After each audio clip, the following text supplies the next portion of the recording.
Nagkasunog din sa may Santa Mesa sa Maynila, nasa 1 milyong pisong halaga ng ari-arian na natupok. Ang mainit na balita hatid ni Haji Rieta.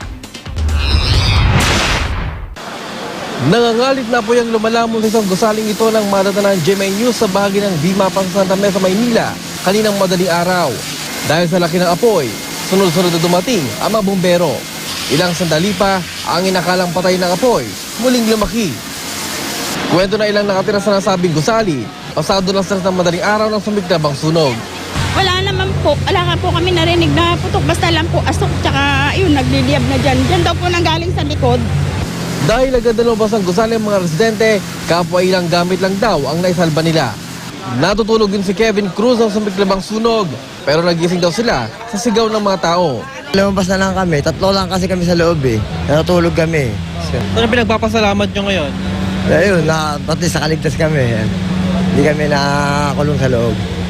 Gaya nga na nakita nyo, kasalukuyang inapula ng mga otoridad itong bahay na nasusunog na ito at aminado sila na medyo hindi naging madali ang pagpatay sa apoy dahil gaya nga na nakita nyo, itong mga bahay na nasunog ay karamihan ay gawa sa kahoy.